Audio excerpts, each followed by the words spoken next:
चांद का 2 हिस्सों में तकसीम करने का मौजज़ा इस्लामी रवायात में एक अहम वाक़या है।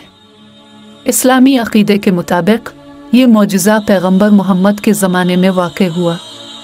इस मुजज़े में चांद को 2 अलहदा हिस्सों में तकसीम किया गया और फिर उन्हें एक साथ जोड़ दिया गया। चांद के फटने का मौजज़ा कैसे हुआ? चांद का 2 हिस्सों में तकसीम करने का मौजज़ा क़ब्ल अज़ हिजरत मदीना के दौरान होने का ज़िक्र है।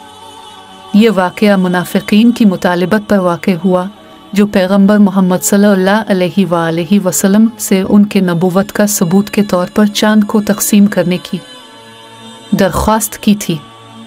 इस वाक़या का ज़िक्र हज़रत अनस बिन मालिक, हज़रत अली, हज़रत हुज़ैफ़ा बिन यमान, हज़रत अब्दुल्ला बिन मसूद, हज़रत अब्दुल्ला बिन अब्बास, हज़रत अब्दुल्ला बिन उमर, हज़रत अब्दुल्ला बिन उमरो बिन अलास और हज़रत जबीर बिन मुतम की रिवायतों में मौजूद है। मुशरिकीन में वालिद बिन मुग़रे अबू जहल, आस बिन वाइल, आस बिन बेशाम, अस्वद बिन अब्द यगूस, अस्वद बिन मतलब, ज़मा बिन असवद, नज़र बिन हारिस और दीगर लोग शामिल थे। नबी मोहम्मद सल्लल्लाहु अलैहि वसल्लम को चांद को तकसीम करने की चैलेंज दिया। उन्होंने मखसूस किया कि चांद का एक हिस्सा अबू क़ुस पहाड़ के ऊपर और दूसरा हिस्सा कान पहाड़ के ऊपर आए। इस पर पैगंबर मोहम्मद सल्लल्लाहु अलैहि वसल्लम ने मुशरिकीन से पूछा, अगर मैं ये कर दूं तो क्या तुम मुसलमान हो जाओगे? मुशरिकीन ने जवाब दिया, हाँ, हम मुसलमान हो जाएंगे।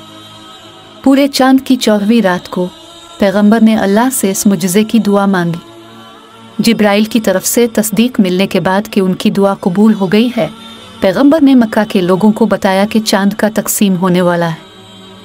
इस वाक़े के दौरान चांद का 2 हिस्सों में तकसीम होने का ज़िक्र है। एक हिस्सा अबू क़ुस पहाड़ के ऊपर और दूसरा हिस्सा कान पहाड़ के ऊपर था। पैगंबर मोहम्मद सल्लल्लाहु अलैहि वसल्लम ने मुसलमानों और ख़ास शख्सियात जैसे अबू सलमा बिन अब्द अल-असद और अक़म बिन इब्बी अल-अक़म को इस मुजज़े की गवाही देने की दावत दी। उन्होंने मुशरिकीन को भी दावत दी और कहा, गवाही दवा फलान।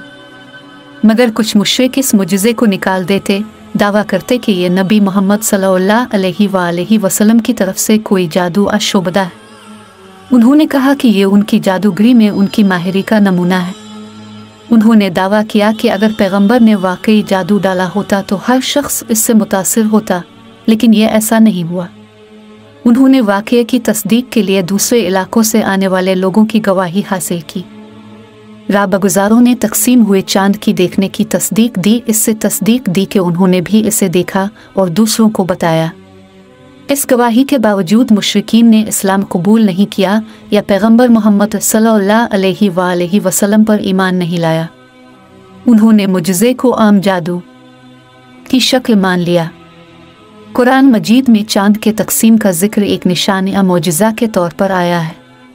इस निशान की वाक़या चांद के तकसीम की हालत का इशारा करता है, जिससे ज़ाहिर होता है कि यह करीब नज़दीक क़यामत के दिन का निशाना था।